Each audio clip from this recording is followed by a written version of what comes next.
აღზრდის სკოლა მშობლებისათვის გრძელდება. დღეს ვსაუბრობთ ძალიან მნიშვნელოვან თემაზე, ეს არის ფინანსური ელემენტარული განათლება ოჯახებში და როგორ შეიძლება ვასწავლოთ ფინანსებთან ურთიერთობა ჩვენ შვილებს, რომლებიც არიან მცირეწლოვანები, ან მოზარდები და საერთოდ როდიდან უნდა დავიწყოთ ფულზე საუბარი ჩვენს შვილებთან. მაშინ როცა ჩვენ ზურგს უკან საბჭოური არც თუ სასიამოვნო მემკვიდრეობა დგას. ამ თემაზე სასაუბროთ დღეს ჩემი პოდკასტის სტუმარია კენჭაძის ბიზნეს აკადემიის დამფუძნებელი თავად ბატონი დავით კენჭაძე. დათო, დიდი მადლობა რომ ამ თემაზე სასაუბროთ ჩემო მიერთდი. მადლობა მოწვევისთვის. და როგორც ვიცი, ძალიან ბევრი საინტერესო რამ ხდება შენს გარშემო. შენ სულ აზიარებ ამ თემაზე შენს ვიდეოებს, მოუწოდებ მოზარდებს, რომ ჩაერთონ დასაქმების მიმართულებით და ასე შემდეგ. და მოდი ვისაუბროთ ამ თემაზე და პირველ რიგში შენი აზრი მაინტერესებს. როდიდან უნდა მოხდეს შენი აზრით ოჯახში ბავშვთან ფულზე საუბრის დაწყება და რა დოზით უნდა იყოს ეს ყველაფერი მიწოდებული? იცი რა, ესე ალბათ ასაკეთო რთული სათქმელია რა, იმიტომ რომ მაინც დამოკიდებულია თვითონ ბავშვის განვითარების დონეზე რა. თუმცა შესაძლებელია სადღაც 6-7 წლიდანაც ამ თემაზე ნელ-ნელა საუბარი. ანუ რაც ატულობს ასაკი, დოზირება უნდა იყოს, ესე ვთქვათ, ცოტ-ცოტა მომატებული, მაგრამ საფრთხილო საკითხი არის რა, იმიტომ რომ არავითარ შემთხვევაში ზედმეტი არ უნდა მოხდეს ამაზე გამახვილება ყურადღების, იმიტომ რომ მე ეს ყველაფერი პროტესტში გადადის და ანუ ზედმეტად როდესაც ვცდილობთ ხოლმე მშობლები რომ რაღაცა ვასწავლოთ, სამწუხაროდ უკუ რეაქციას ვერ ან დავუმალოთ, ხო, ამ შემთხვევაში. ამიტომ არის ეს ჯობია, ხა მე თვითონაც მაქვს ეს გამოცდილი, ასე ვთქვათ, ჩემ შვილებზე, როდესაც ვატყობდი რომ რაღაცა ეტაპზე, ანუ ვატყობდი რომ ცოტა ინტერესი აკლებდა და მაშინ ჩერდებოდი ხოლმე და აღარ ვაგრძელებდი რა, იმიტომ რომ ეს რაღაც ინდიკატორი იყო.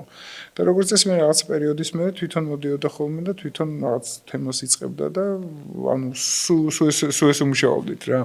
და ამიტომ ეს პრაქტიკაში ძალიან კარგად გამომივიდა. და ვფიქრობ, რომ ძალიან კარგი არის იგივე, რომ სხვა მშობლებმაც გააკეთონ, იმიტომ რომ თუ ეს გაახსენდება, რა ვიცი, 14-15 წლის ასაკში უკვე გვიანი არის რა.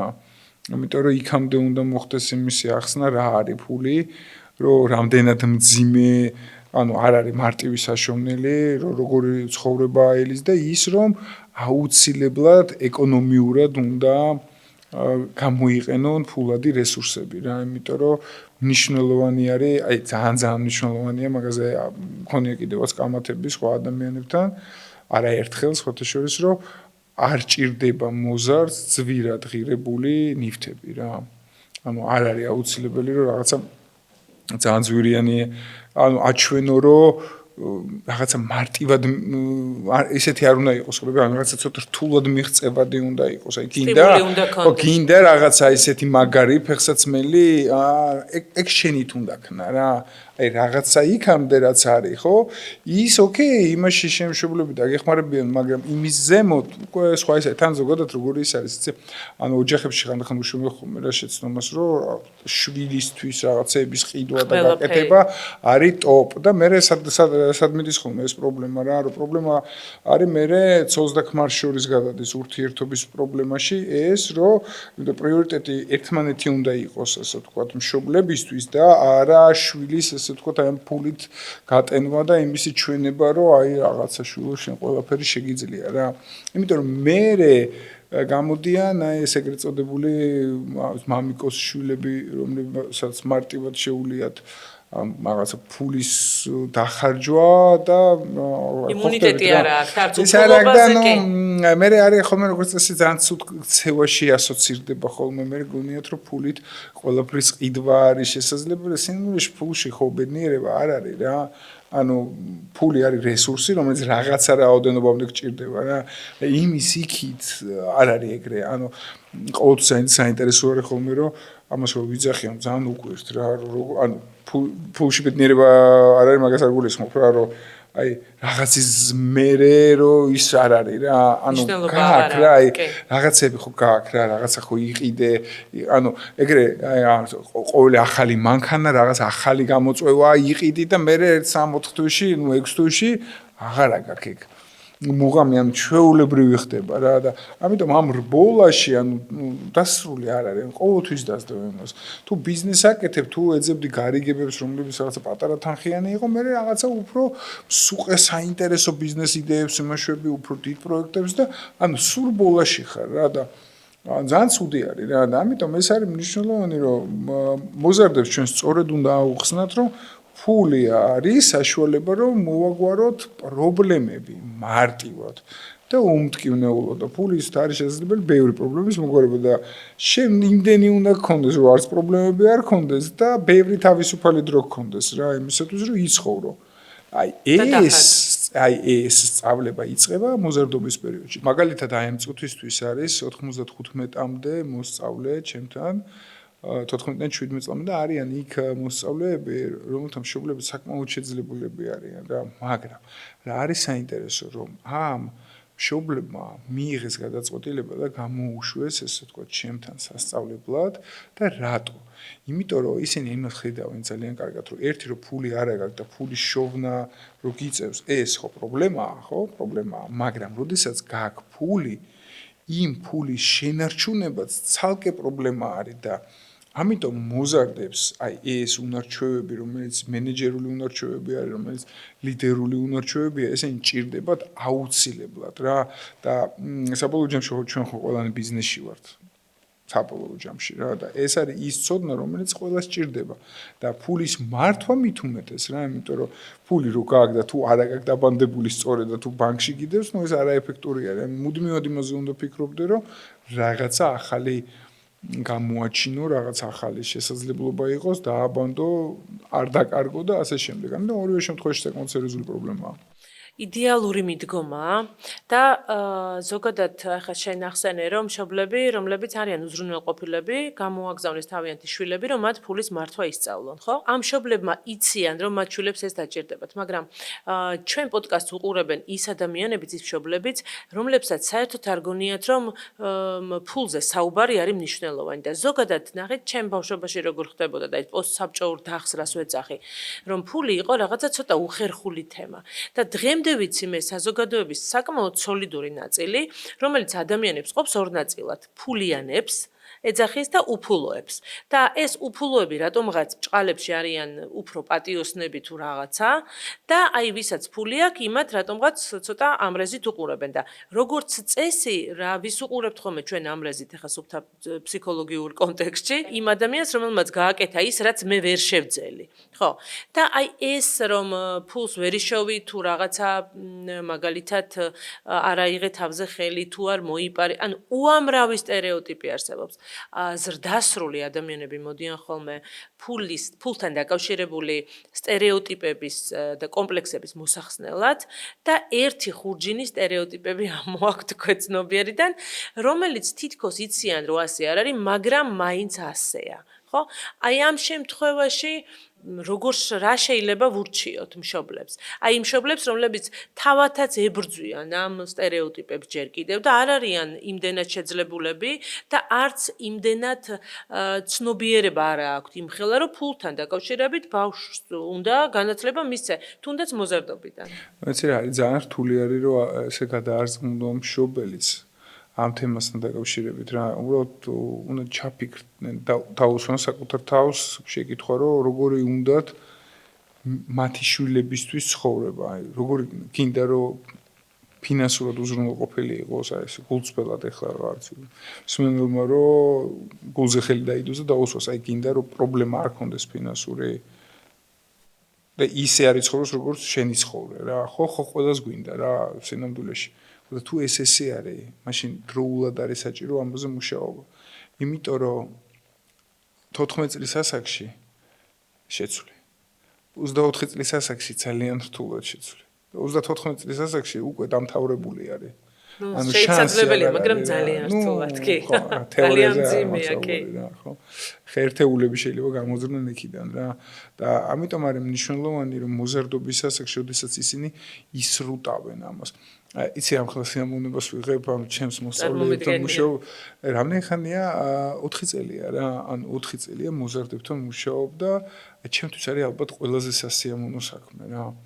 თან მეგობარი ვარ მაგათთან, თან ძალიან საინტერესოები არიან რა, ანუ თან რა არის იცი, ყველა რაღაცა სხვანაირად მოაზროვნე ახალგაზრდები არიან, იმიტომ რომ ვისაც არ აინტერესებს ის არ ჩერდება რა და იქ არიან ადამიანები, ვინც რჩება ის და მე საინტერესო რა არის ეს ტრანსფორმაცია როგორ მიდის, აი მაგას დავკვირვებია რა რომ ჩემთან მოუყონიათ რთული ბავშვები, რომლებსაც არაფერი არ უნდათ რა და მთელი საუბარი რაზე ქონდა იცი რომ როგორმე ცოტა ხანი იყოს, რამდენიმე თვე იაროს უბრალოდ რომ ხო, აი არ მისმენს არაფერი, ანუ ყურში ხო ცოტა ხვდება რაღაცებს ხვევსაც ხო უყურებს რა და ეს ნელ-ნელა აკეთებს იმას და მე რა ხდება იცი რომ რაღაცა ეტაპზე იწყებს განათებას იმას რა რომ მშობელთან მივაიცი რაღაცა სხვანაირად ეტყვის ასე შემდეგ, იმიტომ რომ რა არის იცი მე მზად ვარ კამათისთვის ყოველთვის.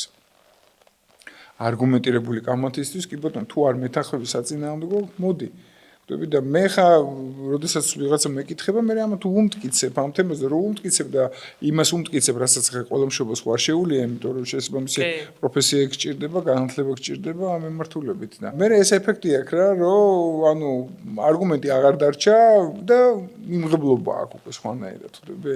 და მოკლედ ეს ძალიან საინტერესოა, ჩემთვის არის ეს საამაყო რა, როდესაც ეს ადამიანები რეალურად იცოლებიან და ნუ მე არიან უკვე რაღაც პატარ-პატარა წარმატებებს რომ მიაღწია, სხვა შორის ჩემთან რა არის კიდე ის საინტერესო რომ ამ წუთის მდგომარეობით ყავს 3 მოზარდი გუნდში არის უკვე რა, რომელიც მუშაობს ჩვენთან გაყიდვებში დასაქმების სააგენტოში, რომლებმაც დაიწყეს აი მოზარდობიდან, მერე დიდებში გადავიდნენ და მერე დაიწყეს ესე ვთქვათ უკვე მუშაობა ჩვენთან რა. ანუ აი ხო იცი ტალანტები, საფეხბურთო კლუბები რო ზრდიან, ხო იცი პატარა ბავშვებზე მერე რო ძირითად გუნდში გადაყავთ, აი დაახლოებით მაგას ვაკეთებთ ახლა რა და მოკლედ ძალიან მაგარი რაღაცა არის და მშობლებისთვის არის რჩევა ეს რომ თუ გინდა რომ შენმა შვილმა იცხოვროს შენზე უკეთესად ეს ნიშნავს რას რომ შენ რაღაცა მიდგომები უნდა შეცვალო რა ანუ რაც შენ არ გამოგივიდა უნდა დაეხმარო ანუ იცი რაღაცა გადადო მისთვის დაინახო რომ აღიარო რომ რაღაცას აკეთებდი არასწორად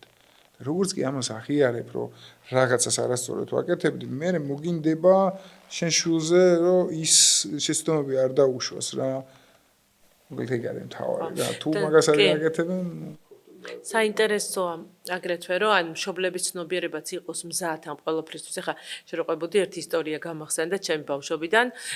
ზაფხულში როცა არდადეგები მქონდა, ნუ ოჯახის წევრები მთხოვდნენ ხოლმე რომ რაღაცაში დავხმარებოდი დამატებით და ამაში მაძლევდნენ რაღაცა გარკვეულ თანხას. მაგალითად რაღაცა პამბიდურის საწებელის მომზადებაში მონაწილეობის მიღება.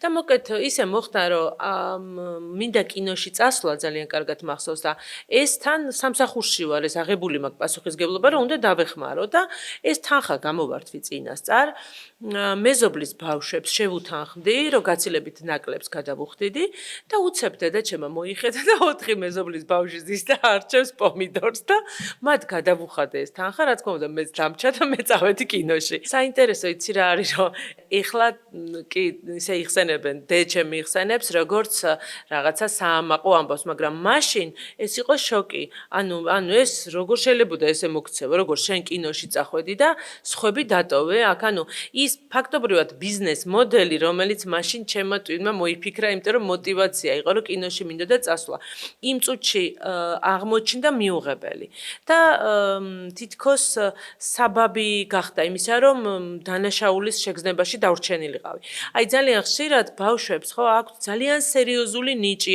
ან უნარი ან ხედვა მაგრამ მშობელს თუ იმ წუთში არა აქვს მზაობა ამისადმი შესაძლებელია ეს ყველაფერი ვერ შეამჩნიოს და დათრგუნოს, რადგან ალბათ ძალიან ბევრი იცი შენ და მე ძალიან ბევრი ვიცი, როდესაც ეს ყველაფერი ითრგუნება და მშობლებთან თუ მუშაობ. აინტერესებს? არა. მშობლებთან არა. მშობლებთან ბიზნეს სკოლაში სხვა რაღაცებს ვასწავლებ. თუმცა რა მაქვს იცი, ანუ მე მაქვს ცალკე, ანუ ვინც მოდის არა, მაქვს პატარა პროგრამა გაკეთებული 8 ლექციისგან შემდგარი, რომელიც არის მშობლებისთვის როგორ აღზარდოთ მოზარდი ლიდერად რა.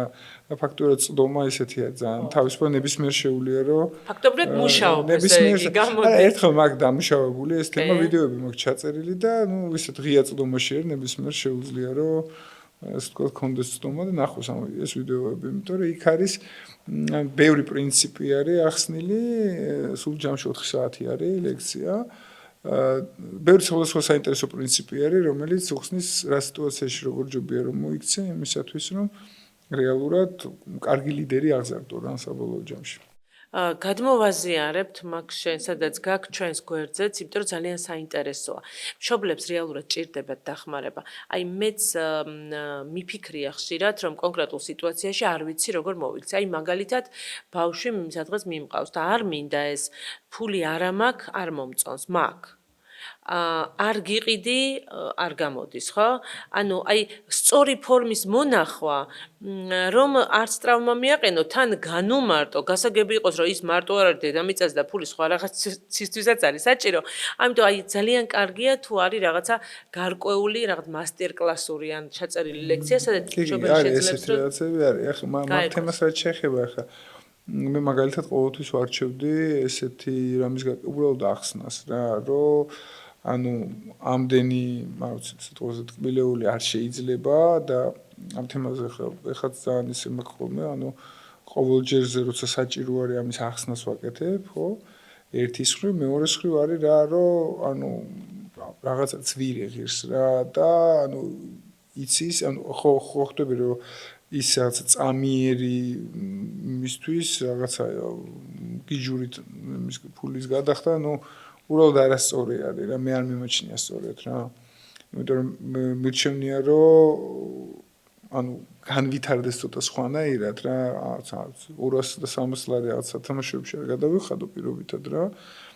და ჩემი შვილი პატარა მაგალითად ამ თემას ძალიან კარგად გრძნობს და ანუ გრძნობს არა იცის და თვითონაც არა აქვს ეგ თემა რა ანუ ისე მიეჩვია რომ არა აქვს ეს მოთხოვნა ანუ არ უზარ ქონია არც ერთ ჩემ შულს არ ქონია ეს მოთხოვნა რომ გინდა თუ არა ის რაღაცა მინდა და ეს რაღაც არ მქონია რა იმიტომ რომ ანუ ვუხსნე ყოველთვის ანუ ვცდილობ რომ უარი არასდროს არ უთხრა ანუ ფაქტურად ეს უაზრო უარი არასდროს არ მithქვამს, მაგრამ როცა შინაარსობრივად ის არის უხსნედი რა და ნუ იმასაც უხსნედი, იმაშინაც არის ზუსტად მაგ მომენტზე საუბარი, რომ იცი, ძვირია და დიდი თანხა არის რა და ანუ მოდი სხვა რამე ვნახოთ, რაღაცა სხვა თანხაში, იმიტომ რომ ძალიან ძვირი არის ეს თემა და ის ჩემი შემოსავალი ახლა, ხო?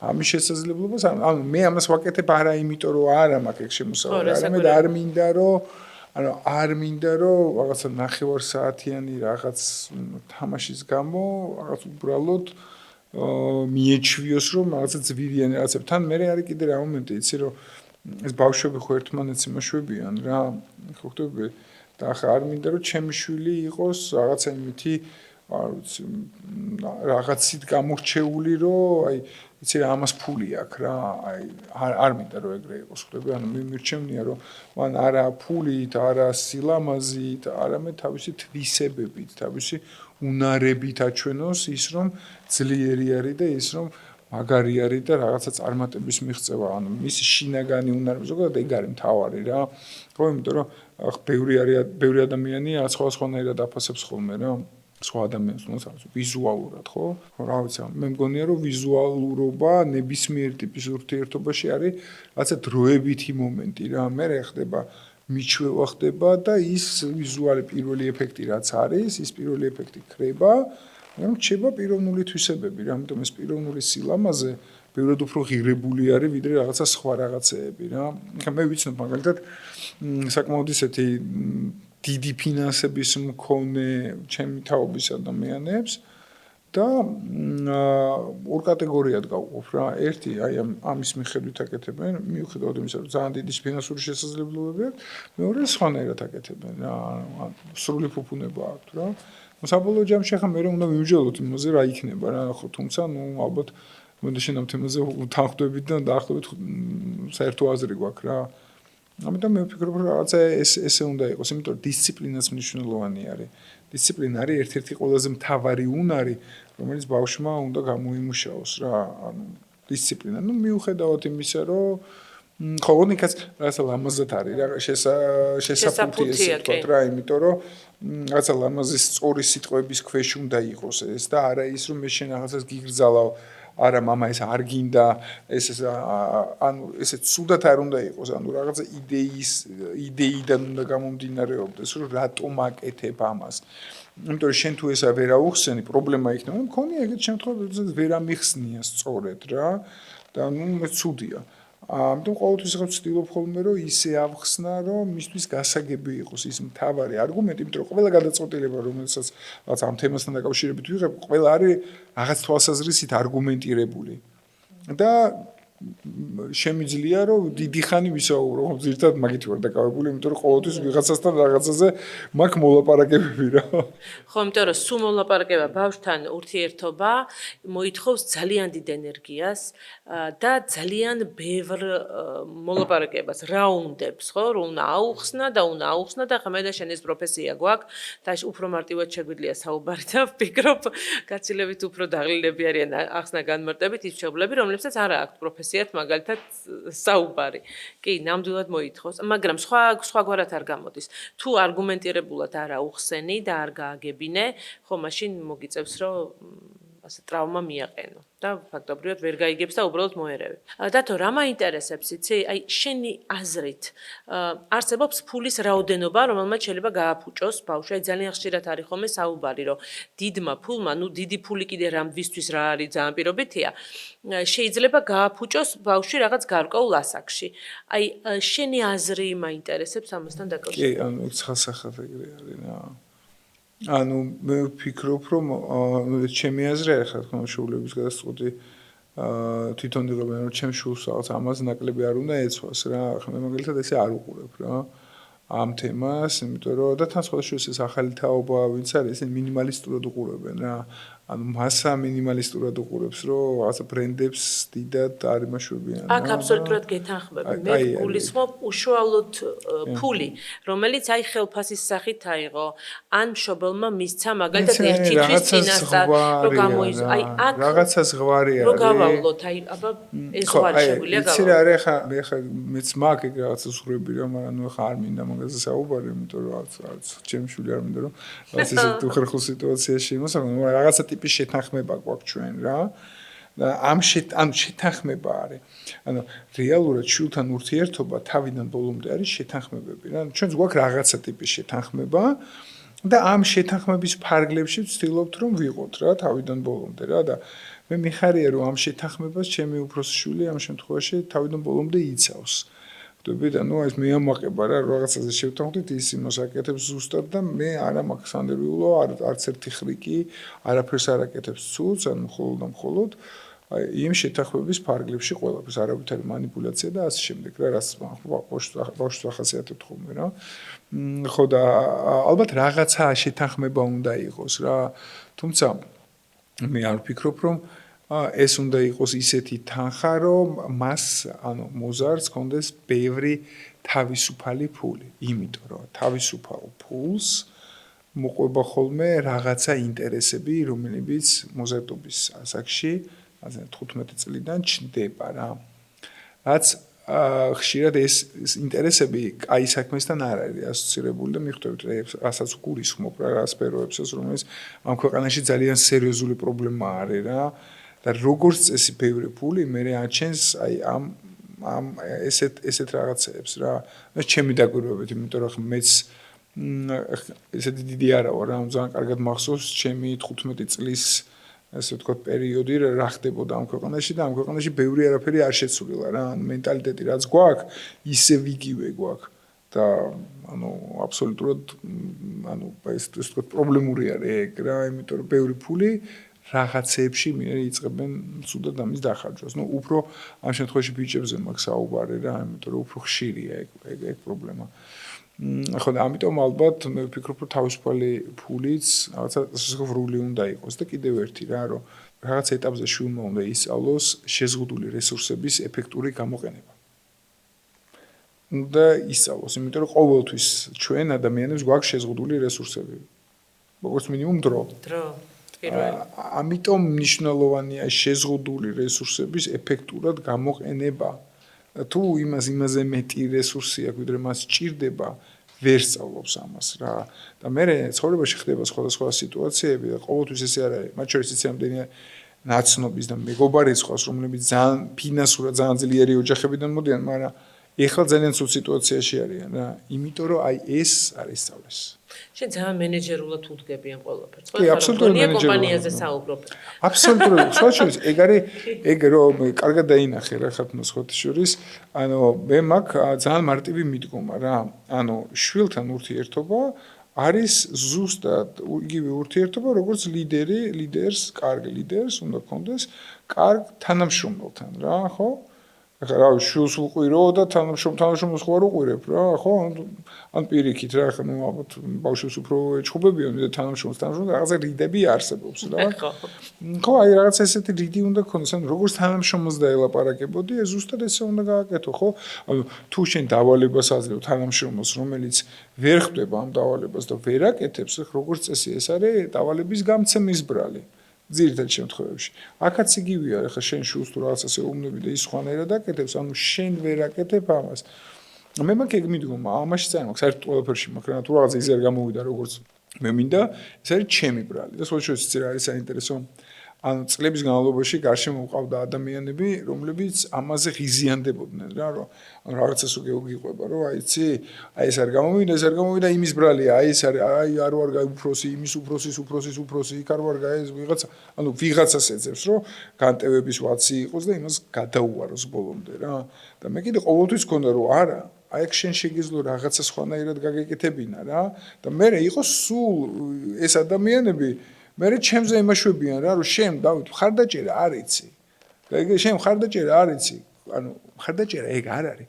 მხარდაჭერა ის არ არის რომ შენ ოდესაც შეცდომას უშვებ სოციალურ არის ხოლმე ეს მეგობრებში არის ხოლმე რა რომ ხედავ რომ შეცდომას უშვებს და მე რა აი იმის ბრალია ყველაფერი რა ხვდები და ეს აფუჭებს ამას რა და მე როდესაც ვხედავ რომ იცი რა შენ რაღაც არ გამოგდის ეს ყოველთვის შენი ბრალი არის იმიტომ რომ არსებობს მიზეზ-შედეგობრივი კავშირი რომ რაღაცა შენი მოქმედებიდან რაღაცა შედეგი გამომდინარეობს ხო ანუ ყოველთვის შენ თავში უნდა ჩაიხედო და ზუსტად მაგას ვასწავლი კიდე იმას მოზარდებსაც რომ იმათმაც ანალოგიურად გააკეთონ ეს თემა რა რომ საკუთარ თავზე აიღონ პასუხისმგებლობა გაანალიზონ რა გააკეთეს არასწორად, რა შეცდომები დაუშვეს და მერე მომავალში უკვე აღარ გაიმეორონ ეგ შეცდომები. ხო, სხვათა შორის გაცილებით უფრო მომგებიანია პოზიცია, როდესაც იძახი რომ შენი დამსახურება, მე მომწონს სიტყვა დამსახურება, ბრალი არ მომწონს და ეს როცა შეცდომები თუ რაღაც კრიზისი არის შენი დამსახურება, მარტივ იმიტომ არის რომ შენ შეგიძლია შეცვალო. იმიტომ რომ ის რაც შენი დამსახურება არ არის და რისი თავით შენ არ ახარ, შენ ვერ შეცვლი. და მაშინ უნდა აღიარო რომ სამყაროში არსებობს უამრავი გავლენა, რომელზეც შენ ვერ ახდენ გავლენას და რჩები ჰაერში. სიმყარე არ აგაკ. მიზეზის მოფიქრება თუ მინდა ყოველთვის მოუძებნი მიზეზს. მე თუ არ მინდა რომ ვაღიაროთ და მე წლები გასულა მაგის მერე და მე ანუ აი საინტერესო რა იყო იცი ეს მიდგომა როგორც წესი ქონდათ როგორ ქვედა რგოლებში ვინც მუშაობდნენ ისინი. მე გამხდარან მენეჯერები რა და მე დაუნახია და შეუცვლიათ ეს ისე და იცი დავით მართალი იყავი მაშინ რომ მეუბნებოდი მაგას. ხო მეთქი მართალი რატომ წინდა რა ამიტომ რომ მე გეუბნებოდი იმას რასაც ვხედავ რომ არასწორად აკეთებ და თუ აკეთებ არასწორად ახლა მირჩევნია რომ პირდაპირ ვიყო ვიდრე ეს ვთქვათ ავიც ესე გეთამაშო და გითხრა რომ იმისი ბრალია მე გამოვიდე კარგი მაგრამ საბოლოო ჯამში შენ გაზარალებ მაგითი ხო ეგრეა რა არ მინდა რომ გაზარალო ვიღაცები ვერ ხვდებიან დღემდე ვერ ხვდებიან იცი რამდენჯერ ყველგან მაგ ამაზე ნალაპარაკები ვიღაცები მაინც ვერ ხვდებიან რა ვქნათ დავით მოდი ზაფხული და ადამიანები, რომლებიც არიან მოსწავლეები ან სტუდენტები, მათ აქვთ შანსი რომ იმუშაონ. და მე როგორც ვიცი, შენ გააქვს დასაქმების ეს მიმართულება, მათ შორის მათთვის, ვინც არის სკოლის მოსწავლე.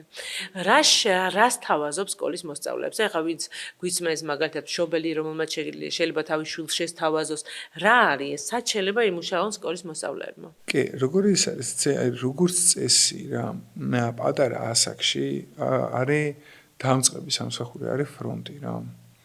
ფრონტი ანუ წინა ხაზი ესე ვთქვათ სამსახური. ეს არის რა, ეს არის როგორც წესი გაყიდვები ან სარესტორნო სფეროში, ასე ვთქვათ, მომსახურების სფეროში უფრო სწორედ არის მომსახურე პერსონალი ამ შემთხვევაში ეს იქნება სასტუმროებში თუ რესტორნებში, აი ესეთი ტიპის სამუშაოები და როგორც წესი არის ძალიან კარგი რა. მაგალითად მე ყველას ვურჩევ რომ პირველი რითაც უნდა დაიწყოს ეს არის გაყიდვები რა და რატო ანუ მე თუ მკითხავ რა ნებისმიერ სფეროში თუ შენ გინდა ფული იშო რაღაცა უნდა გაყიდო მინიმუმ შენ შრომა ხომ უნდა გაყიდო ეს რაღაცა რომ უნდა გაყიდო შენ უნდა იცოდე კარგად გაყიდვა ამიტომ პირველი სამსახური ყოველთვის არის კარგი გაყიდვა სხვა შორის ექიმებიც ხო სამედიცინო წარმოადგენლები არიან უმეტესობა ჯერ თავიდან მანამ სწავლობენ ის 10-12 წელი და მე ხდებიან ექიმები ქირურგები და ასე შემდეგ ამიტომ ეს არის ძალიან კარგი უნარი და მე პირიქით მივესალმები რომ ახალგაზრდებმა დაიწყონ და პირველი ეტაპი მეც ესე გავიარე ანუ ჩემი პირველი სამუშაო ეს თქვა და პირველი ხელფასი როდესაც ავიღე პირველი 1 წელი ვიმუშავე ფრონტში რა ანუ ჩვეულებრივად მომსახურებაში და გაყიდვებში ვიყავი და ძალიან დიდი გამოცდილება დავაგროვე თუ ვისურვებდი კიდე რაღაც უფრო მაგარ გაყიდვებში ყოფილიყავი იმიტომ რომ უფრო კაი გამოცდილება მექნებოდა მაგრამ მოკლედ ეს არის ის უნარი რომელიც თავიდან უნდა განავითაროს ყველამ რა ამიტომ ვიძახი რომ გაყიდვები და მოლაპარაკებები არის ის უნარი რომელიც უმთავრესია მინიმუმ ეს ერთი რომ იცოდე ანუ ცხოვრებაში ფინანსური პრობლემები არ გექნება მინიმუმ ერთი რომ იცოდე რა ხაი მაგაზე დაშენება მე რაღაცების ბევრად უფრო მარტივი არის ამიტომ ეს ახლა მენეჯერად და ახლა გადაწყვეტილების მისაღებად არავინ არ დაგსვავს თავიდან რა იმიტომ რომ შესაბამისი ცოდნა არ გაქვს მაგისთვის და შესაბამისი უნარი იცი რა შენი თავის გაყიდვის უნარი თუ არა გაქვს არც მე არ დაგსვავს ახლა მე და შენ რა თქმა უნდა არც მე არ დაგსვავს უმნიშვნელოვანესი უნარია და ნებისმიერ თანამშრომელს ნებისმიერ თანამდებობაზე ეტყობა როდესაც მას რაღაც გაყიდვების სკოლა გავლილი და ძალიან დიდ პატივს ვცემ ხოლმე ამ ადამიანებს რაღაცა ცალკე ძალიან დიდი პასუხისგებლობის აღება შეუძლიათ, რადგან აი ჩვენ ქვეყანაში 90-იანების მერე გაყიდვების მენეჯერებად ფაქტობრივად მუშაობდნენ ადამიანები, რომლებმაც სხვა სამსახური ვერ იშოვეს. კი, აი იყო პრობლემა. და აი ეს იყო თვითგადარჩენის ინსტინქტი, რომელმაც ეს ადამიანები ფეხზე დააყენა და მე ძალიან სერიოზულ შედეგებს დებდნენ და კიდე საინტერესო ის იყო, რომ 20 და 25 წლის წინ, როდესაც ტრენინგები, თვითგანვითარების ტრენინგები იყო ახალი ხილი, ამ ტრენინგებს გადიოდნენ გაყიდვების მენეჯერები. იმიტომ რომ პირველი ისინი მიხვდნენ, რომ საკუთარ თავზე მუშაობას და განვითარებას პირდაპირ კავშირი აქვს მაგ ფინანსებთან და ამიტომ რაღაცა განსაკუთრებული სიმპათია მაკავშირებს ხოლმე ადამიანებთან, ვინც გაყიდვებში მუშაობს. და რამდენი შეიძლება გამოიმუშაოს მაგალითად სკოლის მოსწავლემ. იცი რა არის დამოკიდებულია საბოლოო სად მოხდება რა, იქ არის ორი ვარიანტი არის ხოლმე რა. როგორც წესი არის ან საათობრივი ანაზღაურება არის ხოლმე ანუ რამდენსაც იმუშავებს ესე ვთქვათ იმდენს გამოიმუშავებს საბოლოო ჯამში ან არის შედეგზე მიბმული ანაზღაურება რომელიც გაყიდვებში ძალიან ეს არის მიღებული არის მე არის დამოკიდებული რაზეც ანუ რამდენად მოინდომებს და რა შედეგს დადებს ანუ ციფრები არის აი პრობლემები გინდა 16 წლის მოზარდ და გინდა 17-18 წლის ანუ არის რეალურად მასზე დამოკიდებული, იმიტომ რომ ამ სფეროში, ხა მაგალითად სარესტორნო სფეროში, ხა თუ კარგ რესტორანში მოხდი, ხო, იქ ანაზღაურებას ნორმალური არის და ჩაის, ასე ვთქვათ, ტიპსებიც საკმაოდ კარგი გროვდება. მით უმეტეს საქართველოში მოიმატა კულტურამ, აი ამ ასე ვთქვათ, ტიპსის დატოვების რა. აქედან გამომდინარე, ნუ გააჩნია სად იქნება რა, ამიტომ რაღაცას კონკრეტულად ციფრების თქმა გამიჭირდება, თუმცა თუ კარგ ადგილას არის, ანაზღაურებაც ალბათ კარგი ექნება რა. დათო საინტერესოა ზოგადად აი შენ ბავშვობიდან რა პატერნებით მოდიოდი ფინანსებთან დაკავშირებით. ანუ იყო რაღაც სტერეოტიპები, რომლის დამსხრევაც მოგიწია. იცი რა იყო, მე მქონდა ერთი თემა რა, რომ ვიცოდი რომ მალე მომიწევდა ოჯახის რჩენა. ეს იყო ჩემთვის ძალიან დიდი мотиваცია, მაგრამ ხედავდი რომ ეგრე იყო რა, იმიტომ რომ მამაჩემი არის მხატვარი და მხატვრებს 90-იანებში რა დროს მხატვარი და ხელოვნება იყო ხო, ახლა 90-იანებში რა და ახლა მამამ ძალიან მაგარი რაღაცები აკეთა იმისათვის რომ ასე ვთქვათ, ოჯახში შემოსავალი ქონოდა, ეხლა ისეთი რაღაცები გაკეთებული და ისეთი გადაწყვეტილებები აქვს მიღებული, რომ მე მაგალითად ვერ ვიზამდი, ანუ ძალიან გამიჭირდებოდა დღევანდელი განმსხვავებიდან რომ ისეთ საქმეს მოკიდო ხელი, ალბათ ძალიან უნდა გამიჭირდეს რა, მაგრამ მისი მხრიდან იყო ძალიან ისეთი ვაჟკაცური და ისეთი სვა, ესე ვთქვათ, გადაწყვეტილება რა, მაგრამ მე ვხედავდი რომ მე მომიწევდა ეს რა და ამიტომ ვიყავი როგორც ანუ პროფესიას როგორ ავარჩიე, სადაც მექნება უფრო უკეთესი ანაზღაურება, რავი, იქ ვიქნები მეც. და იგივე შეუბნები რა, არც ყველა შეუბნები ყოველთვის რომ რაღაცა საქმის გაკეთება თუ გიყვარს, არ ნიშნავს იმას, რომ მაინც და მაინც იქ უნდა იყო, იმიტომ რომ იქ შეიძლება ფული ვერ იშოვო. თუ რაღაცის გაკეთება გიყვარს, შეგვიძლია ის იყოს შენი ჰობი. მაგრამ ფულის საშუალებლად არჩიე რაღაცა სხვა მიმართულება, სადაც შრომაში, როგორც მინიმუმ, ფულს იხდიან. არსებობს რაღაცა პერსპექტივა, ვიღაცას ჭირდება ის რაღაცა, ისი გაკეთება შენიცი. ხვდები? ხო და ჩემთვის ეგ იყო რა мотиваცია, რომ ვიცოდი, რომ ეს იქნებოდა ჩემი პასუხისგებლობა, ამიტომ რაც შეიძლება მალე უნდა დამეწყო მუშაობა და როდის იყო მეორე კურსიდან დავიწყე უკვე, ხო. მართალი ერთი წელი არ, პირველი ერთი წელი არ მქონდა არავითარი ანაზღაურება რა, უხელფასოდ ვიმუშავე ერთი წელი. მაგრამ ნუ მე უკვე მქონდა ესე ვთქვათ, ანუ მესამე კურსიდან უკვე მქონდა ჩემი ხელფასი და სხვადასხვა მაგდურისთვის უკვე საკმაოდ კარგი ანაზღაურება იყო და ნუ იმის მერე ესე ვთქვათ, ეს ამ პასუხისგებლობაში ვარ ჩართული, ნუ მეტნაკლებად მე უფრო მეტად და მეტად რა. მაგრამ ეს იყო რა, ანუ ხოც უკან დასახევი გზა რო არა გაქვს, რა, ძალიან დიდი мотиваცია არის რა. სხვათა შორის ძალიან საინტერესოა ხა შენი მოსაზრება თავიდან ბოლომდე ვერ დავეთანხმები, თუმცა რაღაცა საფეხურებად გავყოფდი. მე მაინც ვფიქრობ, რომ ადამიანები შეიძლება თავიდან არა სტუდენტობიდან და ახალი კურსდამთავრებულები რო არიან, მაგრამ იმას უნდა აკეთებდნენ, რისი გაკეთებაც უყვართ და იქიდან უნდა ისწავლონ ფულის კეთება. მაგრამ ძალიან საინტერესოა, რომ იქამდე ვერ მიხვალ თუ შენ ჯერ ელემენტარული პასუხისგებლობები არ აიღე შენ თავზე და ელემენტარულები არ გამოიმუშავა, იმიტომ რომ ფაქტობრივად პირველ, მეორე და მესამე სამსახურში შენ სწავლობ. ნებისმიერ შემთხვევაში, კი. კი. ხო, როგორ არის იცი? აი, ეგ პროფესია საქმის კეთებას მე ვუყურებ როგორც სტარტაპს რა. ნუ ჩემთვის შრომა არის ბიზნესი რა და იცი ამდენი მცდელობა მქონია, ანუ ძალიან ბევრი მცდელობა მაქვს რაღაცა, ეხაც მაქვს რა. რაღაცა ბიზნეს იდეა გამოჩნდება, რაღაცა შეიძლება ვცადო, შეიძლება არ ვცადო რა. და არის რა, რომ ხა თუ იმაში ფული არ იშოვება რა, ანუ რატომ უნდა ვიწვალო რა, ხვდები? იგივეს ვიძახი აქ რა, რომ არ მინდა რაღაც კონკრეტული პროფესიები დავასახელო, თუმცა არის ეს კონკრეტული პროფესიები, რომელშიც საქართველოში ფულის შოვნა ძალიან რთული არის რა. იმიტომ რომ მოთხოვნა არის არ უნდა ფულის გადახდა რა, ხვდები? ეხლა მე ამას უყურებ როგორც სტარტაპს. ანუ ჩემი შრომა არის რაღაცა ბიზნესი რა და მე ვარ კომპანიის დირექტორი, რაღაცა შეფოს მე და რავი თუ ვერ ვყიდი ამ პროდუქტს ხო რა ხო მესმის ეს არის ჩემი ლოგიკა არის რა კი ამ თემასთან მიმართებაში ბიზნესმენის გადმოსახედიდან კი აბსოლუტურად გამართლებული ლოგიკაა თუმცა ეხა ცოტა ფართოდ თუ გავშლით არეალს ქვეყანას ძალიან ბევრი რამ ჭირდება რა თქმა უნდა ჭირდება ბიზნესმენი რომელიც გადასახადებით გაავსებს ასე ვთქვათ ხაზინას მაგრამ ჭირდება ისეთი რაღაცეებიც რაც შეიძლება მაღალ ანაზღაურებადი არ იყოს ამიტომ სახელმწიფო უნდა იხდიდეს ამის თანხას, იმიტომ რომ ჩვენ თეატრიც გვინდა, მუსიკაც გვინდა, წიგნიც გვინდა ვიღაცამ რომ დაწეროს, ხო, თუმცა ამაში შეიძლება დიდ თანხას არ იღდიდნენ. არის აი ნახე რა მომენტი არის რა მანდ მე მაგალითად თავისუფალი ბაზრის მომხრე ვარ რა, თავისუფალი ბაზარი კიდე ქმნის იმას რომ თუ მოთხოვნა არის და ხალხს უნდა ფულის გადახდა ამაში რა, მიწოდებაც იქნება. გესმის ან მე მაგალითად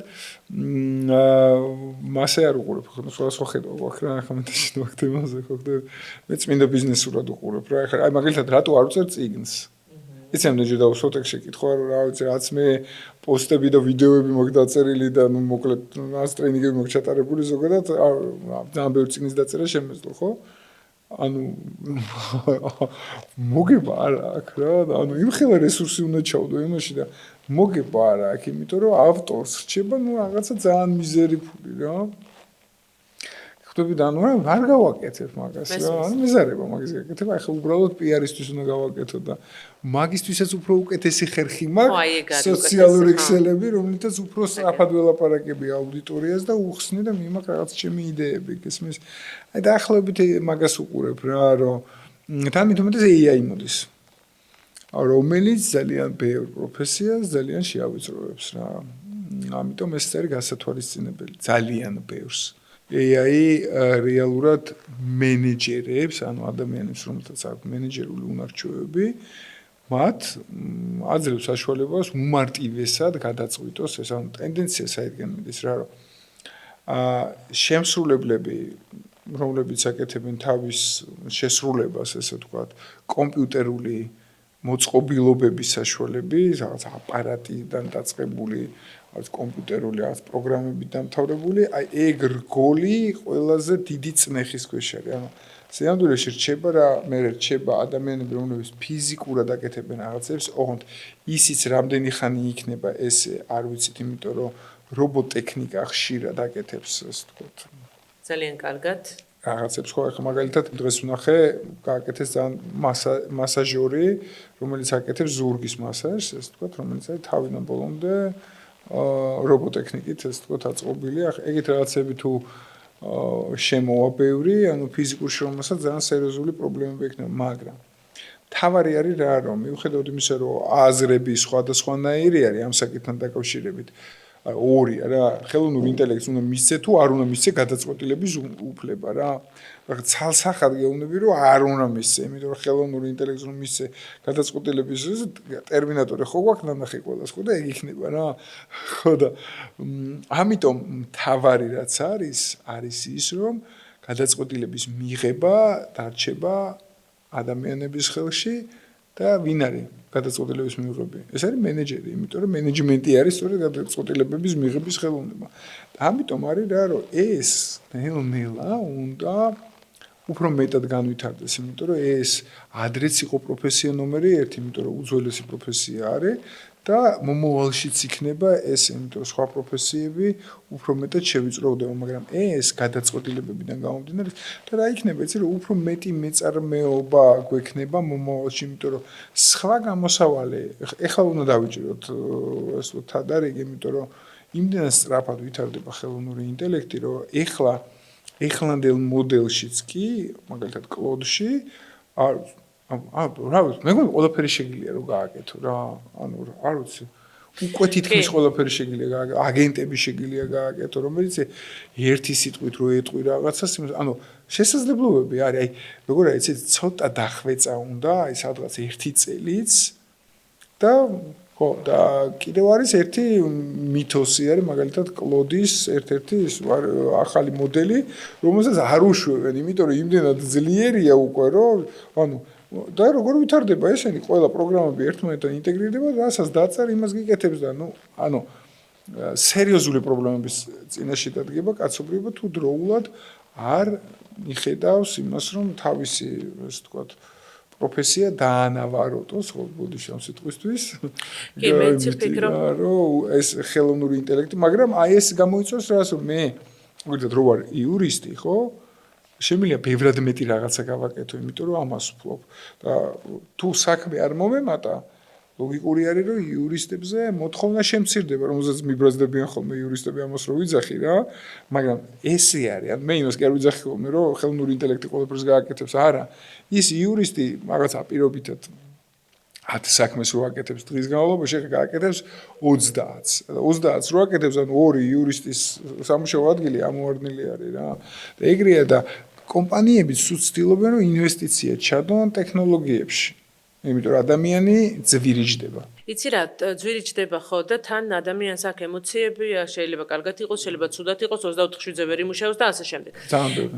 იცი, აბსოლუტურად გეთანხმებ, მაგრამ ნუ სადღაც განსხვავებული ხედვა მაქვს იმაში, რომ ეს ყველაფერი, რა თქმა უნდა, მენეჯერობა იქნება უმთავრესი პროფესია, ამაში მოყვები, მაგრამ აი ეს ნატურალური რაღაცა, რაც შეუძლია ადამიანს გააკეთოს, გაცილებით მეტად ფასეული იქნება და ღირებული. ხო. იმიტომ რომ ეხლა თუ ჩვენ გვიკვირს ჯერ ხელოვნური ინტელექტის მიერ რაღაცა დაგეგმილი პროექტები, მერე უკვე აი ეს ადამიანის სულით და ხელით ემოციით შექმნილი გახდება გაცილებით უფრო ღირებული. რა თქმა უნდა, ესე არის რა, იმიტომ რომ რა არის, ანუ რაც შენი შექმნილი არის, ხო? on მე ამ შემთხვევაში მას არ ვიცი რაღაცა დიჯიტალ პროდუქტებზე არა მაქვს საუბარი რა. ანუ ხელობა ხო არ არის ხა ყველა სხვის მენეჯერობა უნდა და სადაც ოფისში ეგრე აღარ იქნება რა. ანუ ის მხარე ბევრად დაფასდება, სადაც ხელით შრომა ხდება. ერთის მხრივ და მეორეს მხრივ არის რა, იცი რომ აქეთ ამ მხარეს რჩება კიდევ ერთი მენეჯმენტის გარდა, ეს არის კომუნიკაცია. პანდემიამ ძალიან კარგად გვაჩვენა, რომ ჩვენ არ შეგვიძლია ერთმანეთთან კომუნიკაციის გარეშე არსებობა რა.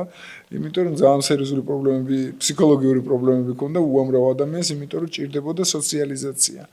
და ეს უკვე იმას ნიშნავს, რომ კომუნიკაციის ნაწილი ადამიანებს შორის რაც არის, ის და შესაბამისი სფეროებს არაფერი არ ემუქრება რა. ხდება ხა სად არ ვიცი ხელოვნური ინტელექტი რო რჩევებს გაძლევს შენ პირას და სად ფსიქოლოგი რო გელაპარაკება ამ თემაზე. ნუ სამწუხაროდ ჩვენთან ფსიქოლოგებზე არ არის მოთხოვნა დიდად, მაგრამ ნუ ზოგადად ძალიან დიდი განსხვავება არის ამ კუთხით. აგრეთვე მუსიკალური კომპოზიციები ვნახე არაჩვეულებრივი ხელოვნური ინტელექტის მიერ შექმნილი, აი ისეთი რომ ემოციაც კი მოაქვს და გეტირება, მაგრამ სად ახლა მე ვიოლინე შენ წინ რო დგას თუ ზის და ხო, ნუ ეს არის. ხო, ეგ არის აი ხელით შექმნილი რაღაცა რომ ყოველთვის დარჩება რა. დავით, ისევ ფინანსებთან რომ დავბრუნდეთ, გააქვს რაიმე მზა ტიპის რჩევები, ან რაღაცა მიახლოებითი რჩევები, როგორ შეიძლება მაგალითად გადანაწილდეს ბიუჯეტი იმ ადამიანებისთვის, ვინც ვერ ანაწილებს ბიუჯეტს, ან მოზარდებისთვის, რომლებიც მაგალითად ახლა იმუშავებენ ამ ზაფხულს და რაღაც გარკვეულ თანხას გამოიმუშავებენ. ანუ მეტი კმაყოფილება რო წამოიღოს ამ ფინანსებმა. როგორ შეიძლება ისინი დავანაწილოთ თუ გაქვს? მე რაღაცა ჩემეული არა, უბრალოდ გადმოღებული მაქვს ვიღაცების, მაგრამ შენ რას შემოგთავაზებ? მე ახლა ის განსაკუთრებული არაფერი არ არის მანდ რა, ანუ მე ძალიან შეულებრივად ვიყენებ cash flows მეთოდს რა, ანუ რამდენს ელოდები თანხის შემოსვლა რამდენი გექნება და რა გაქვს გასავალი და მე უყურებ რა ხა მინუსში ხარ თუ პლუსში ხარ და მე იქნება გამომდინარე და მიიღო გადაწყვეტილება რასაკეთებ დამატებით შემოსავალს როგორ შევულობ ან რაღაცა ტიპის ხარჯებს ამცირებ რომ შენ 0-0-ზე დაჯდა. მთავარი არის რა იცი ეს ნუ დააგეგმარო და ზოგიერთი ჩემი მეგობარით რო არ კონდეს ეს თემა რომ აკეთებს და ბოლოში რო გავა მე ნახავს რომ ვაი მინუსში ვარ რაღაც 20,000-ში რა და ანუ შენი სახით ყავს ფინანსური დირექტორი ხა ჩვეულებრივად აკეთებ რა ბუღალტერიაზე მესაუბრები. ხო და შენ კი აკეთებ ჩვეულებრივად, მაგრამ ადამიანებმა რომსაც არ აქვს ბუღალტრული განათლება. გააქვს რამე მეთოდი როგორ შეიძლება ეს ყველაფერი გაანაწილოს? ხო და არა მაგას არ ჭირდება ბუღალტრული ის რა, ანუ რეალურად აკეთებ რას რა, ხო იცი როდის რა შემოსავალი გექნება რა. წინასწარ გეგმავ ხარჯების თემას რა, როგორ ანაწილებ ამ ხარჯებს და ამის მიხედვით უკვე განსაკუთრებით მოზარდებზე მაქვს საუბარი რა, რომ უყურებ რა შემოსავალი გაქვს და რა ხარჯი გაქვს რა და მე თუ რაღაცა ხარჯი არა გაქვს ისე ვფიქრობ იმაზე რომ როგორ უნდა შეამცირო ეს ხარჯი რომ როგორ უნდა ჩაეტიო იმ თანხაში, იმიტომ რომ ამას თუ არ აკეთებ წლიდან წლამდე მინუსდები. ანუ კიდე მინუსში გადიხარ და ნუ მე ძალიან სერიოზული პრობლემაა რა, იმიტომ რომ ბოლოს გიგროვდება ვალი არაფრის გამო რა. და სამწუხაროდ მყავს ეს ნაცნობი, ვისაც ძალიან დიდი ვალი დაუგროვდა სწორედ აი ესეთი მიდგობინა გამომდინარე რა და ამიტომ რა ვიცი მე ძალიან ჩვეულებრივად უყურებ მაგ თემას, ანუ არაფერი ისეთი ხრიკი მაგასთან მიმართებაში არა მაქვს რა. უბრალოდ მე უყურებ რას იცი რომ ხარჯების შემცირებაზე გერ უნდა იფიქრო, არამედ უნდა იფიქრო შემოსავლების ზრდაზე მუდმივად რა. იმიტომ რომ ანუ ძალიან არასწორი მიმოჩნია, როდესაც აი ხარჯებზე ფოკუსირებული ხარ რა, ოღონდ ეს არ დავხარჯო, ოღონდ აი ეს არ ვქნა, ხვდები და არა იმაზე, რომ აი იქნებ როგორმე უფრო მეტი ვიშოვო. იმიტომ რომ ფულის შოვნაზე როცა ხარ ორიენტირებული და შემოსავლის გაზრდაზე მოტივაციაც სხვანაირი არის. კი, განსაკუთრებია. და ხარჯების შემცირებაზე როცა აკეთებ, ამ სტრესი გაქვს რა, სინამდვილეში მაგათ სული სტრესია ხა. მიცხოვრია ასეც, ისეც, ანუ ყველაფერი გამომიცდია რა და ჩემი გამოცდილებიდან შემიძლია გითხრა, რომ ძალიან მტკივნეული არის, როდესაც ეს ხარ ჩაკეტილი მაშინ რაღაცა თანხაში და იმ თანხის ფარგლებში უნდა მიიღო გადაწყვეტილება რა. სრულ ნულზე დარჩენილ ხარ ეს მე. ანუ სრულ ნულზე არა, აი როგორ მქონდა ეს ერთი თვის სამყოფი თანხა მქონდა, ესე დამემართა ორჯერ და ერთხელ უნივერსიტეტიდან გამრიცხეს, იმიტომ რომ ფული არ მქონდა გადახდილი რა. ასე რომ სამჯერ მაქვს ეს გამოცდილი სამჯერ გავუკოტრდი ფაქტიურად რა, ხო, იმიტომ რომ რაღაც ერთთვის თანხმობა დაგჭირდა, ჩათვალი გაკოტრება იყო, იმიტომ რომ რაღაც მე მანქანა და რაღაცები უნდა გამიყიდა რა, მაგრამ мотиваციაც მაღალია რა, მაგრამ აღარ მინდა ეგეთი ადრენალინი მეყოფა აწი ცხოვრებაში, აწი ამოძვერი მოდიდან კარგად იმედია, რაღაცა სასწაული აღარ მოხდება, მაგრამ мотиваცია მაღალია ძალიან რა, იქიდან რომ ამოძვრები, აი მე სხვანაირი ხარ უკვე რა, წაქცეული ადამიანი რომელიც თავისით შეძლებს და ფეხზე დადგება, ну მე საკმაოდ ძლიერად ამბეხა სამჯერ დავემართა და მეყოფა. კი, თუმცა იმ ადამიანებს მინდა ვუთხრა, ვინც არიან მინუსში, რომ რეალურად ძალიან სერიოზული შედეგების დადება შეიძლება მხოლოდ მინუსებიდან. ახლა შენ რაც თქვი, როცა შენ წაიქცევი ადამიანი და წაქცეული არ დგომას ისწავლი და ეს მუშაობს ფინანსებზეც. ნახე, ყველა საინტერესო არის, რომ როდესაც რაღაც ვიდეოს ვაზიარებ, ყველაზე მეტი პოლემიკა, ინგეიჯმენტი, ნეგატიური კომენტარი და ნახვა, მილიონობით ნახვა ქონდა ჩემს ვიდეოს, სადაც საუბრობდი. ძალიან მოკლე ვიდეო იყო, ამონარიდი იყო ტრენინგიდან და საუბარი იყო იმაზე, რომ ძალიან ბევრმა მდიდარმა ადამიანმა ფული იშოვა მინუსებიდან. და ეს იწვევს საზოგადოებაში ისეთ მას რა ქვია ჭინჭრისციებას. არა, მასას ანუ რეალურად ხო, ან მემკვიდრეობით უნდა გერგოს ფული, კი და მემკვიდრეობით შენერჩუნებული ფული, ახლა როკფელერებს თუ არ ჩავთვლით რამოდენიმე კლანს, ფაქტობრივად ეს მიდის სინუსოიდა, გერგო, დახარჯე, მე ვიღაცა მიშოვა და ვიღაცამ დახარჯა, ხო, ფაქტობრივად სხვანაირად არ მიდის. ეს სწორხაზოვანი არ არის ფულის შოვნა. და აი ის ადამიანები, ვინც ქმნიან აი უკეთეს დროს, უკეთეს ფინანსებს, ხო? ეს არიან ადამიანები, რომლებმაც წაქცევის მერე ისწავლეს ადგომა. კი, იმიტომ რომ ძალიან ძლიერი ხარ რა, როდესაც წაქცევის მერე ფეხზე დგები, ნუ სხვანაირი ხარ რა, ხო ხდები, ანუ ფერფლიდან რო აღდგები, ანუ სხვა мотиваცია, სხვა გამძლეობა გაქვს რა, რაღაცების აღარ გეშინია. ხდები და კიდე რა სწავლობ, ვაბანკზე თამაშობ, ხო, ქვემოთ რო ხარ, ანუ ყველაფერზე ხარ ყველაფრით ხარ შესული რა და ნუ ძალიან რთულია, მაგრამ საინტერესო გამოცდილება, თუმცა არ არის აუცილებელი რომ ყველას ეგ გამოცდილება გქონდეს, ანუ შეუძლია უბრალოდ რაღაც სხვა ადამიანების ეს შეგრძნებები და იდეები გაიზიარონ და ეგ მუშაობს შენ გონია? ვიღაცებთან ხომ მუშაობს. იცი რა, მე მგონია რომ არ მუშაობს. უпростоრად დიდი ხანია ვეძებ ვისთან მუშაობს ეს. ნუ ისევ და ისევ მემკვიდრეობით რაღაც რო გადმოგეცა, იმაზე არ ვსაუბრობ. ვსაუბრობ ადამიანზე, რომელიც თვითონ ქმნის თავის ფინანსურ კეთილდღეობას. და როგორც წესი არ მუშაობს ხვების გამოცდილება. და აი თუ გადავხედავთ ძალიან მდიდარი ადამიანების ცხოვრებას, ნუ რამოდენიმე კლანის გარდა, რომლებიც არიან დედამიწაზე, აბსოლუტურად ყველას აქვს რამოდენიმე სრული ბანკროტი გამოცდილი. და სრული ნულიდან აქვთ, მინუსებიდან აქვთ დაწყებული თავიანთი საქმე და მხოლოდ ესე შეიძლება გახდე ფინანსურად და ემოციურად და ზოგადად პიროვნულად მდგრადი. ვიცი რა, ახლა ვიღაცებს გამოსდით კიდევაც რა, ისე კარგად ხა მე ვიცნობ ეს ადამიანებს, ჩემი თაობის ადამიანებს, რომელმაც ძალიან დიდ წარმატებას მიაღწიეს რა. და არც ერთხელ არ ჰქონდათ ბანკროტი. არა, რაც სამ საქმეში ჩაერთნენ, არა. ანუ ვიცნობ და ნუ ძალიან კარგი იმის მიუხედავად რომ ოჯახიდან ეს არ ქონიათ. არა, არ ქონიათ რა, უბრალოდ ვისაც ვიცნობ, ყველას აერთიანებს ერთი მთავარი რაღაცა რა. გაყიდვები იცოდნენ მაღალ დონეზე. იმიტომ რომ სხვანაირად ვერაფერს ვერ შექმნი. ეს არის რესურსი, ყოველ წამს შეგიძლია ერთ საათში გაყიდვები, რაში გჭირდება გაყიდვები რა. იმიტომ რომ მაგალითად დღესაც მქონდა ისეთი რაღაცა შეთავაზება ძალიან საინტერესო, სადაც აი ჩემი გაყიდვის უნარი ძალიან ბევრ რაღაცას თამაშობს რა, ხდები?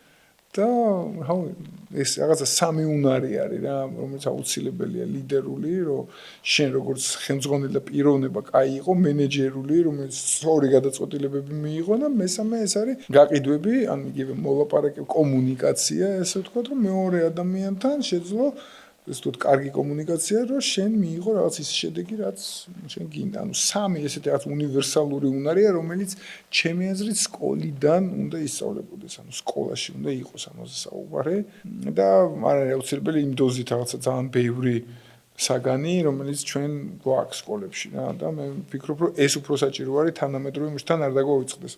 სოფლიო იმაზე ვართ. სოფლიო კონკურენციაში ვარ შესულები რა და სხვა ქვეყნები ბევრად სწრაფად ვითარდებიან და დროულად თუ არ დავიწყეთ ესე ვთქვათ განვითარება ყველა სხვა ქვეყანაში ასაკეთებენ, ესე ანუ ყოველ მეორე სიტყვისას, ანუ საუბრობენ საკუთარ თავზე რომ საუბრობენ, ანუ სიტყვა განვითარებას იყენებენ რა. ხდება სიტყვა განვითარება.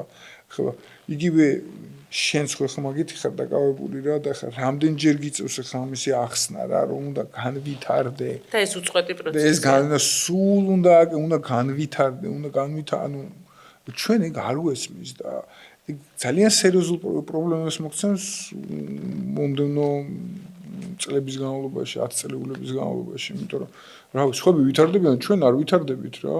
ჩვენში ვის გულისხმობ? ანუ ქართველებს გულისხმობ რა, საქართველოს გულისხმობ ამ შემთხვევაში. ვითარდებით დავით, ოღონდ ნელა. ხო, ნუ იმიტომ რომ მე რომ ვუყურებ 20 წლის წინ რა საზოგადოება მყავდა ტრენინგზე და რა რაოდენობით, ხო? და ეხლა რომ ვუყურებ რამდენი ტრენინგ ცენტრია და ეს პიროვნულს დით რამდენი ადამიანია დაკავებული, ვითარდებით, ოღონდ ნუ სასურველია უბრალოდ. იცი რა არის, ეხლა მაგალითად ჩინეთი რო აიღო, ხო? ჩინეთში თუნდაც მშენებლობა, ინფრასტრუქტურა, ხელოვნური წარმოება, ანუ ისეთი სისწრაფით მიდის განვითარება რა, ტემპია მომატებული. ეხლა იცი როგორ გული დამწყდა. აკეთებს იმას, რომ ანუ ჩვენ მე ვერ ვეწევი, ანუ ყოველ იმას რომ ნახულობ ნიუსებს, ანუ აი კიდე ახალი, უბრალოდ ნახვას ვერ ვასწრებ, იმდენი ახალი რაღაცა ჩნდება რა. ხო და რა ვიცი, გაგვესწრებენ ეგრე, აბა რა იქნება. შვილებს ერთმანეთს რო ადარებენ ხოლმე და რო არ შეიძლება ეგეთი პროტესტის განცდა გამიჩნდა. ხო, ნუ ის აბსოლუტურად სხვა წყობის და სხვა მენტალიტეტის ხალხია. ხო, ანუ რა არის, იცი, რაღაც განვითარება და ის იწყება იმის მერე, როდესაც შენ აღიარებ, რომ პრობლემა გაქვს რა. და ახლა მე ვაღიარებ, რომ საქართველოში მარტო მე რა ხო ძალიან გვიჭირს ეგ თემა რა, იმიტომ რომ ნუ რა რაღაცა სხვა მენტალობა გვაქვს. არ მიგვაჩნია ეს რაღაცების არ გვჯერა, გვინდა რაღაცები რომ მარტივად გამოვიდეს და ბევრი კაი გვაქვს მენტალიტეტში ძალიან გვერდში დგომა და ესე ვთქვათ მეგობრობა და პატივისცემა ძალიან ბევრი კარგი რაღაცები გვაქვს, მაგრამ ამ ნაწილში სიზარმაცე და განვითარება და мотиваციის არ ქონა, არ განვითარება უბრალოდ და აპარტამენტი. ნუ აი ხო საერთოდ რა, ძალიან ცუდი არის რა ეგ. ამიტომ ეს ყველაფერი ზუსტად მოქმედებს საბოლოო ჯამში ჩვენზეც, მოზარდებზეც, მომავალ თაობებზეც. კარგით, მოკეთ მოვუწოდოთ ჩვენს მშობლებს პირველ რიგში, რომ მიიღონ გადაწყვეტილებები ბავშვების ფინანსური განვითარების სასარგებლოდ. ასევე კი სიამოვნებით მოვუწოდებ მშობლებს გადახედონ ასევე თავიანთ სტერეოტიპებს, თავიანთ პატერნებს და დაიწყონ ამით შეცვლა, იმიტომ რომ ეხლა შენ როგორც იცი რომ 34 წლის ასაკში დაგვიანებულია, შენ იცი როგორია მუშაობა მოზარდებთან და იმდენად მოქნილები არიან, რომ 34 წლის ასაკი დაგვიანებულად მიგაჩნია მათთან შედარებით. თუმცა მე ვიტყოდი რომ არასოდეს არ არის დაგვიანებული. ნუ ჯობია რა თქმა უნდა ბავშვობიდან, ხო, მაგრამ დაგვიანებული არასოდეს არ არის. მაგას მეც გეთანხმები, უბრალოდ რას ვიძახი, იცი, ამ შემთხვევაში ეს ფრაზა წერონ პოსტი დავდი მაგ თემაზე ზუსტად რა და იქ იყო რა იცი რომ მშობლის გადმოსახედიდან იყო მაგაზე საუბარი რა რომ შენ რომ 14 წლის ასაკში რაღაცას გააკეთებ მარტივია 24-ის რთულია და 34-ის რო არის უკვე მშობლის ზეგავლენა არ მოქმედებს რა უფრო მაგას გულისხმობ ამ შემთხვევაში რა იმიტომ რომ მე მწერენ ანუ სულ მწერენ ანუ ყოველდღე მწერენ რა ვიცი 50 100 მესიჯი ყოველდღე მაქვს რა და რა ვიცი ჩემს ბავშვს მინდა რომ დავეხმარო დასაქმებაში ბავშვი ამხელა 35 წლის არის რა ანუ არ გამოდის ეგრე რა ანუ რაღაცა მომენტში უნდა თქვა რომ პრობლემა გამომისამართო კონკრეტული მიმართულებით რა ძალიან ხშირად ქონია ჩვენს როდესაც ახლა ბავშვის ჩვენთან შეიძლება ფსიქოლოგიური დახმარების მიღება როგორც ბავშვებისთვის ასევე დასრულებისთვის და როდესაც მენეჯერს ურეკავს ადამიანი და ეუნება რომ ბავშვი მინდა ჩავწერო და მენეჯერი ეუნება პირობებს მე აღმოჩნდება რომ ბავშვი არ არის დასრულია და სხვა პირობებს უზიარებთ. ამიტომ გვაქვს ესეთი წესი, რომ ვკითხულობთ ბავშვი რამდენი წლის არის და როგორც წესი ეს ბავშვი არის ხოლმე სრულწლოვანებას კარგახანს გადაბიჯებული. არა, მე სხვა რაღაცას გულისხმობ ხე, ჩემ დასაქმებაზე რომ წერენ და მეხმარე, ანუ ნახე 35 წლის შვილის დასაქმებაზე დედა რო ზრუნავს ძალიან სერიოზული პრობლემაა რა. აი ძალიან სერიოზული. ოღონდ ცოტა არ არის ეგ. ანუ კვირაში 1-2-3 შემთხვევა არის ეგეთი რა. ბებია ზრუნავს, რომელიც არის წასული ემიგრაციაში ვიღაცის მოსავლელად და იქიდან ზრუნავს თავისი ჩემი შვილიშვილისთვის მინდა რაღაც სამსახურს შეულოს. ანუ რა ვიცი, ანუ მეტირება მაგას რა ხდება, იმიტომ რომ ძალიან გული მტკივა რა, რომ არ მინდა რომ ქართველები რეალურად ეგრევე ვიყოთ, ხდები? ანუ არ უნდა ვიყოთ ეგრე რა. ხო, მაგრამ მე არ მაქვს ამის რესურსი, რომ რაღაცა მანდ გავაკეთო, გარდა იმისა, რომ ვილაპარაკო ამ თემაზე და სადაც მე მივწდებ ხელი ვილაპარაკო. კი, მე მგონი რესურსები ყველა სხვადასხვა გვაქვს და რაც გაქვს შენ, რაც გვაქვს ჩვენ, ამ რესურსებს ვიყენებთ მაქსიმალურად, მაგრამ მაინც ყოველს თავის გზა აქვს გასავლელი ალბათ. და ჩვენი გზა გვაქვს გასავლელი და ამ თემაზე უნდა ვილაპარაკოთ. ძალიან დიდი მადლობა. ძალიან საინტერესო საუბარი გამოგვივიდა და ვფიქრობ საინტერესო მესიჯებს ამოკრიფავს ჩვენი საუბრიდან, ჩვენი მსმენელი, განსაკუთრებით ის მშობლები, რომლებიც არიან გააზრებული მშობლების კატეგორიას მიეკუთვნებიან, ესე ვეძახი და ინსაიტებს ეძებენ თავიანთი შვილებისთვის, იმისთვის რომ თუნდაც თავად რა შეცდომები დაუშვეს, იგივე არ გაიმეორონ, თუნდაც თავისი პატერნები არ მოახვიონ თავიანთ შვილებს და ბევრი საინტერესო იქნება მათთვის. მე კი დღეს სამითი მინდა დავემშვიდობო ჩვენს მსმენელს და მაყურებელს და მინდა ხაზი გაუსვა, რომ ჩვენი სპონსორი არის ფსიქოლოგოსი, აგრეთვე კოუჩინგის საერთაშორისო ასოციაცია, ჩვენს პოდკასტების გადაღებაზე ზრუნავს პროფესიონალთა გუნდი ETS Production-ი და ჩემს ჩაცმულობაზე ზრუნავს Dressing Room Studio. აგრეთვე ჩვენი მხარდამჭერია მაღაზიათა ქსელი ჭიტა. მე გემშვიდობებით მომავალ შეხვედრამდე.